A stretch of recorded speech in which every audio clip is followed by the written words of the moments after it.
Bendiciones a todos en esta mañana. Hoy es domingo 11 de junio del 2023 y desde la congregación de San Nicolás, San Miguel, El Salvador estamos transmitiendo para ustedes. No ignoramos que justo después de la pandemia hay muchos problemas, muchas enfermedades que están aquejando al mundo. Y el sufrimiento es universal. En esta oportunidad tenemos un invitado de honor. Muchos de nosotros ya le conocemos, nuestro hermano Juan Antonio Monroy. Es un video que fue grabado hace 2 años para contestar la pregunta: ¿por qué sufren los cristianos? Y está este video en YouTube, canal de nuestro hermano Juan Antonio. Y para aquellos probablemente que no le conocen, nuestros nuevos hermanos, el hermano Juan Antonio Monroy nació en Marruecos el 13 de junio de 1929. O sea que pasado mañana estará cumpliendo 94 años. O, como en palabras de él, no es que estará cumpliendo 94 años, sino 94 años que ya no tiene. Nuestro hermano es escritor, conferencista y ha sido predicador de las Iglesias de Cristo de España desde 1951 hasta el día de hoy. Ha escrito alrededor o quizás más de 57 libros, revistas. Ha viajado por más de 84 países. Su padre fue francés, su madre española. Por lo tanto, habla el francés, el inglés, el árabe y, por supuesto, el español. Así que desde Madrid, España, nuestro hermano Juan Antonio Monroy con el tema ¿por qué sufren los cristianos?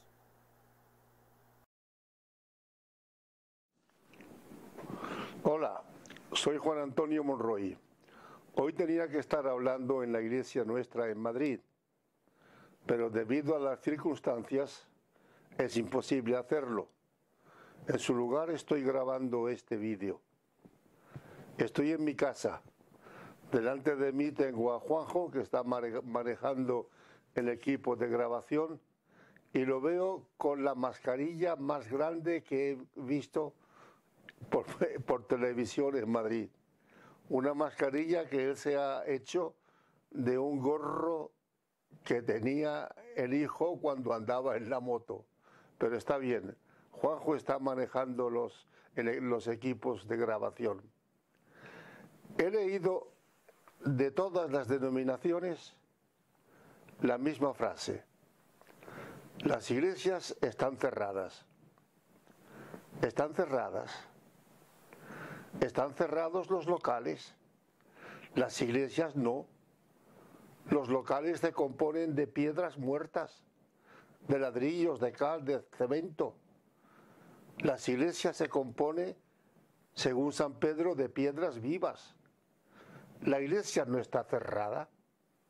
La iglesia está abierta, como ha estado siempre. La iglesia está aquí.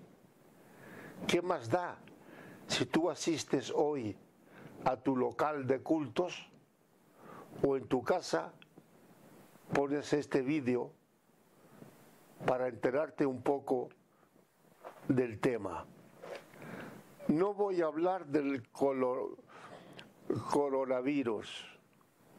Ya hay bastante paliza sobre esto. En su lugar, el tema que voy a tratar en este vídeo es el del sufrimiento. Concretamente, ¿por qué sufren los cristianos? Naturalmente, al ser un tema grabado, hay que contar los minutos. Por esto voy a leer Voy a leer lo que he escrito para ti acerca del sufrimiento. Voy a leer para que no pueda pasar del tiempo reglamentado en la producción de un vídeo. El sufrimiento del cristiano. Shakespeare dijo que la historia del mundo es la historia del sufrimiento humano. Nacer es sufrir. Vivir es sufrir. Envejecer es sufrir. Morir para algunos es sufrir. Malograr las cosas que queremos es sufrir. Perder los seres que amamos es sufrir. Vivir atados a personas y a cosas que no amamos es sufrir. El sufrimiento, amiga y amigo, hermana y hermano, el sufrimiento no es más que la consecuencia de estar vivos. El sufrimiento es tan universal como el sol, como la luna, como las estrellas que están en todas partes. ¿Sabes dónde no hay sufrimientos? En la tumba, en los cementerios. Cristianos de todos los tiempos se han preguntado ¿por qué sufren los cristianos?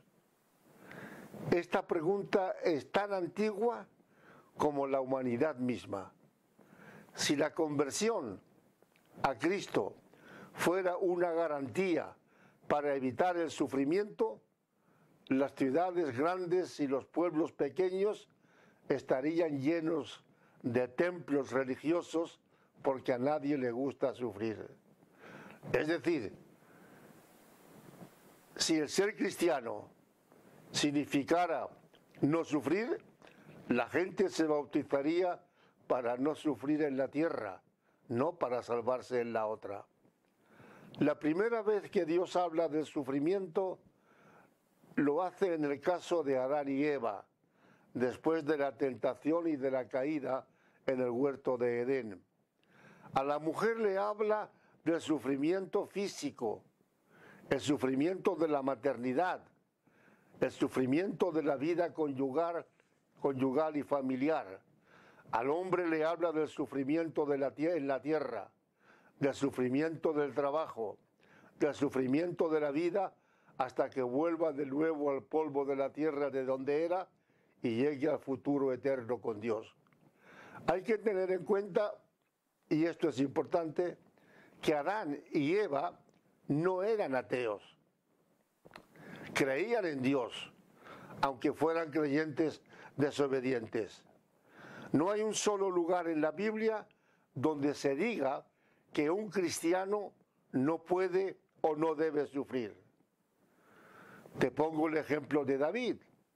David fue un hombre elegido por Dios, a tal extremo que Samuel, cuando lo elige de parte de Dios, dice: Jehová se ha buscado un varón conforme a su corazón. Y desde aquel mismo instante en que fue ungido, la Biblia añade: el Espíritu de Jehová vino sobre David. Jehová se ha elegido un varón conforme a su corazón. ¿Le prometió a David que no sufriría? La vida de este hombre, elegido conforme al corazón de Dios y ungido por el Espíritu de Dios, fue una vida de sufrimientos continuos. Te leo lo que dice el Salmo 6. Es una exclamación de David. Es una queja de David. Dice: me he consumido a fuerza de gemir. Todas las noches inundo de llanto mi lecho. Riego mi cama con mis lágrimas. Mis ojos están gastados de sufrir. Se han envejecido a causa de todos mis angustiadores. ¿Has comprendido lo que te he leído? ¿Tú crees que esto esta situación de amargura puede darse en un hombre que fue elegido conforme al corazón de Dios? Pues lo fue, porque no hay una garantía ninguna en la Biblia que evite el sufrimiento de los cristianos. Y las figuras que emplea David son muy fuertes, revelan su amargura, la amargura del corazón en aquellos instantes. Estaba consumido a fuerza de gemir. Por las noches lloraba tanto que inundaba el lecho de lágrimas. Tenía los ojos gastados de tanto sufrir. Sus enemigos se angustiaban tanto que el sufrimiento había envejecido hasta la mirada. ¿Puedes imaginarte que este hombre fuera un elegido de Dios, un ungido de Dios? Pues lo era. Si tú te has preguntado alguna vez por qué siendo cristiano, creyente, he de sufrir, tómate el ejemplo de David. David fue uno de los grandes sufridores en la Biblia, pero ¿y el otro? ¿Sabes a quién me refiero? A Job. Siempre que se habla del sufrimiento de los cristianos, se pone como ejemplo a Job. Todo su libro gira en torno a una pregunta: ¿por qué sufren los justos? Si existe un Dios amoroso, ¿por qué han de sufrir los que creen en Él? Si existe un Dios todopoderoso, ¿por qué no evita el sufrimiento de sus hijos? Si existe un Dios sabio, ¿por qué no previene y anula todas las causas que conducen al sufrimiento de los cristianos? Algunos autores de la Biblia han preguntado si el libro de Job es la historia real de un hombre o una mera parábola sobre el dolor humano. Pero yo creo honestamente, después de haber leído en más de una ocasión el libro de Job, yo creo que Job se trataba de un personaje real.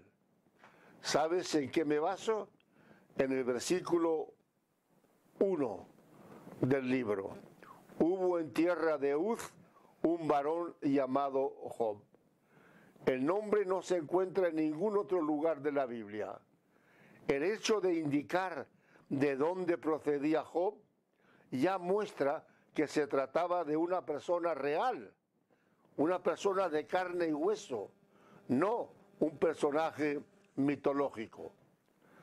Para mí, el primer versículo del libro explica todo el problema del sufrimiento humano. Hubo en tierra de Uz un varón, es decir, un hombre. Donde haya un hombre y una mujer está el dolor. Donde haya una pareja humana está el sufrimiento, porque el sufrimiento es la ley de hierro de la humanidad. Igual sufre un no cristiano, un ateo, que un cristiano. Job era un hombre, pero no era un hombre ateo, era un hombre creyente. Y él lo dice. Además de decirlo él, también se confirma en otros lugares de la Biblia. Era este hombre perfecto y recto, temeroso de Dios y apartado del mal. Job era un hombre íntegro, cumplía la ley de Dios, era incapaz de hacer el mal. El temor de Dios era la fuerza de su vida. Y el último versículo, que parece una contradicción, no lo es.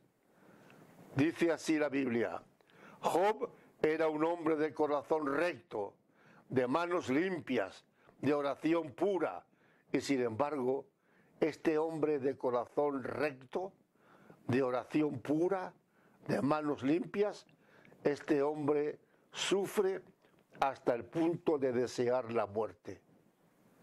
Si te has preguntado alguna vez, ¿Por qué sufren los cristianos? Aplícate el ejemplo de David y el ejemplo de Job. Por otro lado, el sufrimiento humano es una constante en todos los tiempos y en todos los pueblos con más o menos intensidad. Negar el sufrimiento supondría negar la misma vida.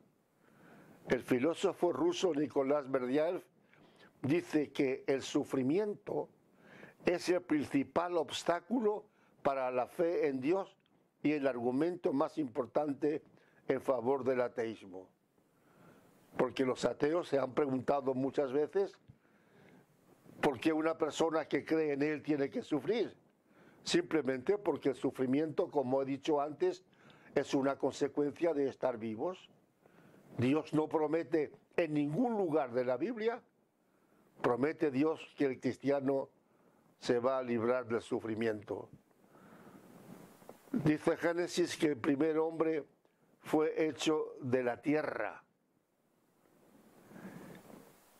y el segundo del cielo.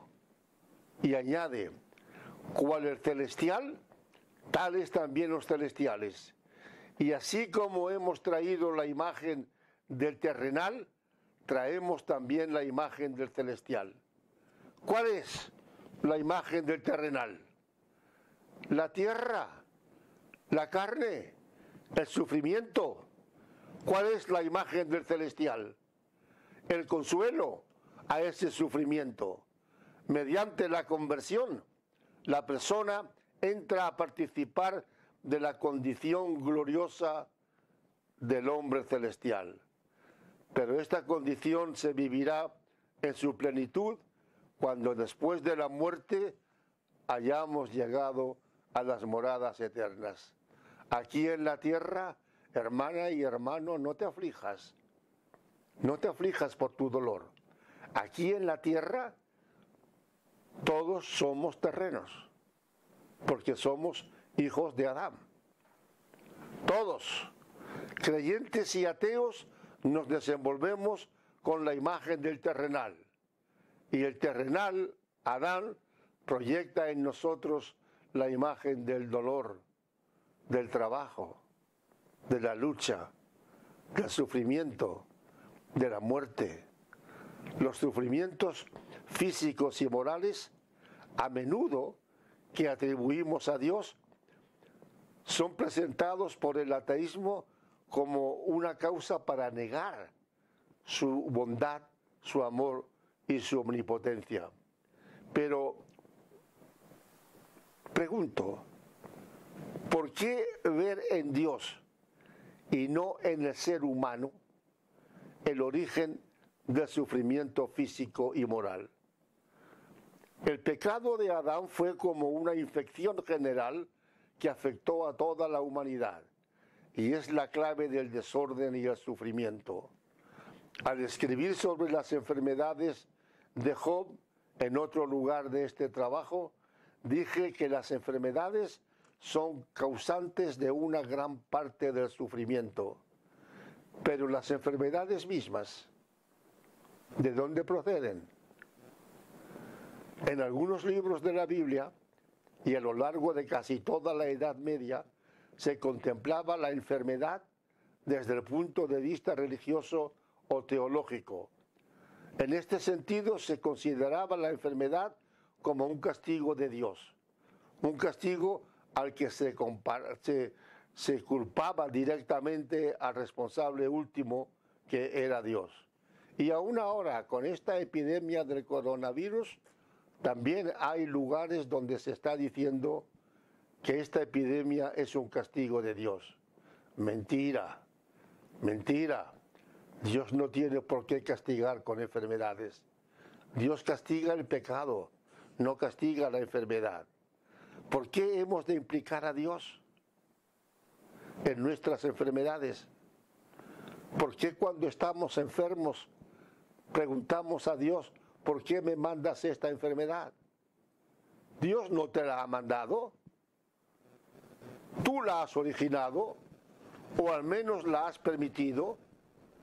Las enfermedades que nos afectan son unas veces consecuencias del desvarío moral en el que vivimos y otras veces, las más, obedecen a causas naturales.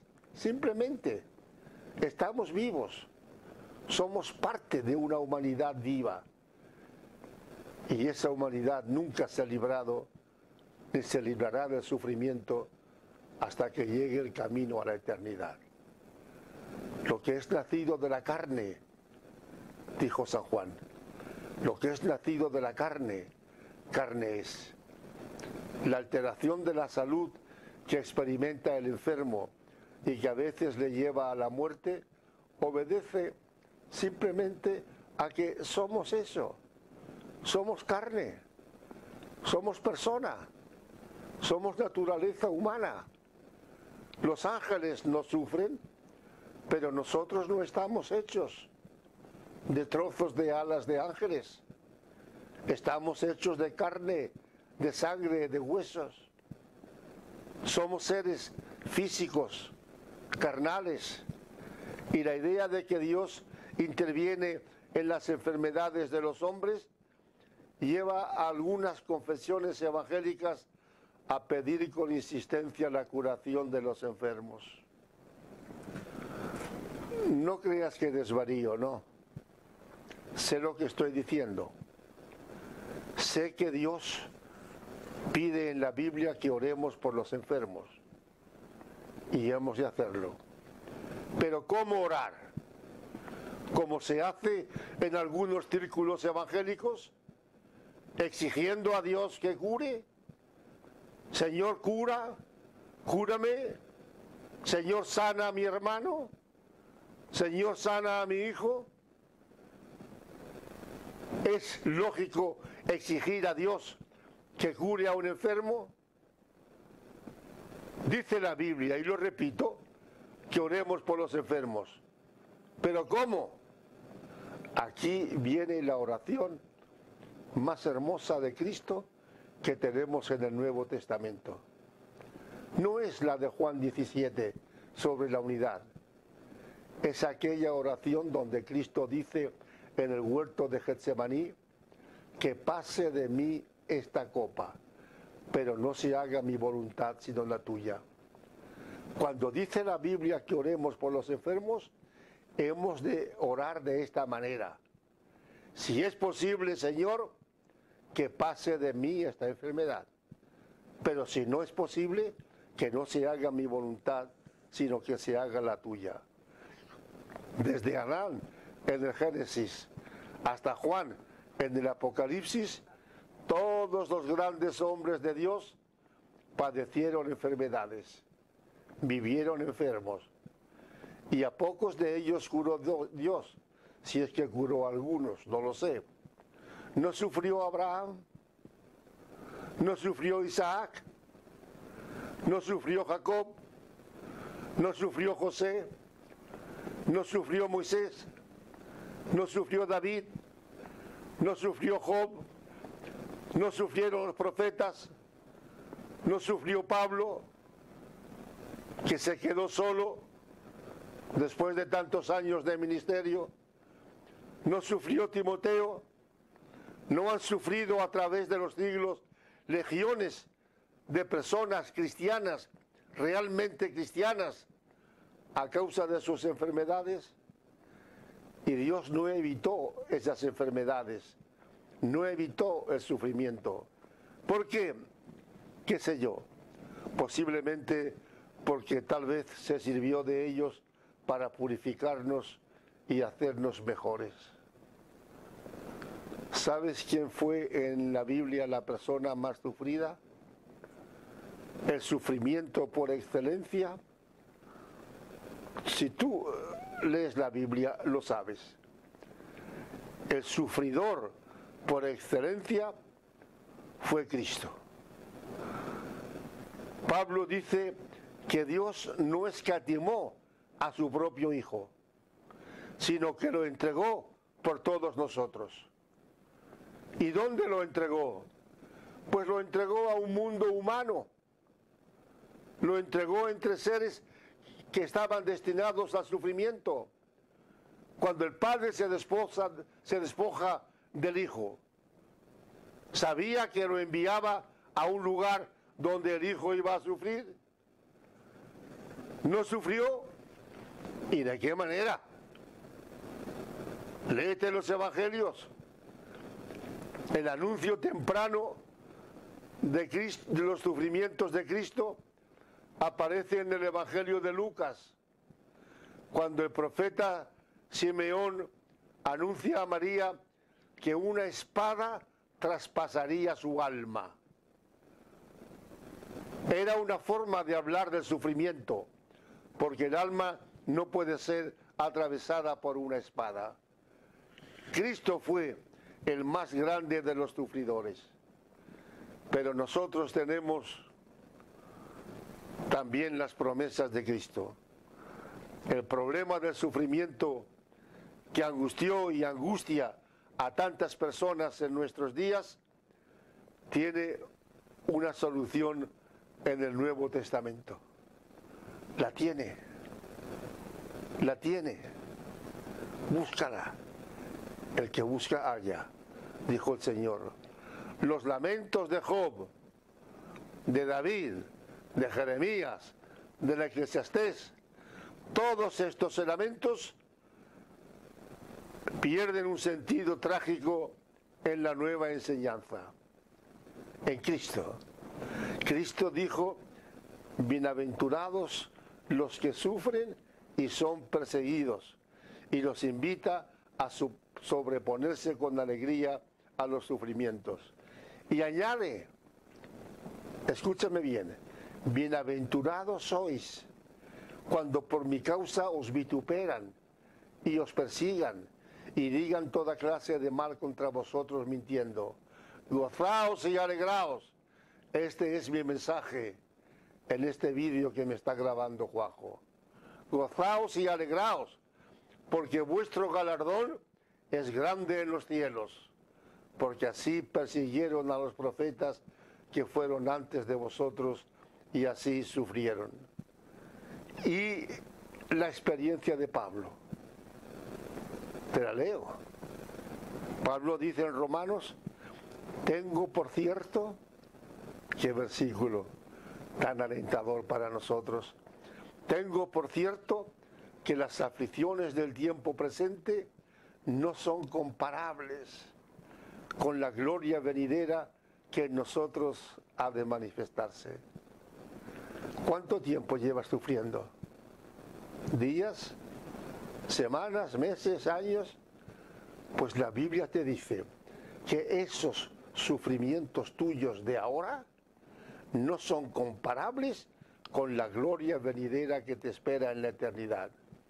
Y el apóstol Santiago envía este mensaje de alegría a todos los que sufren. Hermanos míos, tened por sumo gozo cuando os halléis en diversas pruebas, sabiendo que la prueba de vuestra fe produce paciencia. El sufrimiento nos hace zozobrar el alma, pero el sufrimiento nos acerca también a Dios. Aquí tengo unos versos de un gran hombre de Dios, pastor evangélico aquí en Madrid, unos versos de Carlos Araujo, un hombre que sufrió también mucho en aquellos años. Dice estos versos con los que concluyo: mientras más se prolonga el sufrimiento, más veo en Dios su amorosa mano. Más cerca estoy de Él, más puro me siento, el amor que me aparta de lo vano y a Dios que me eleva en amoroso aliento. Espero que este vídeo te ayude un poco a entender por qué sufren los cristianos. Gracias y pronto nos veremos.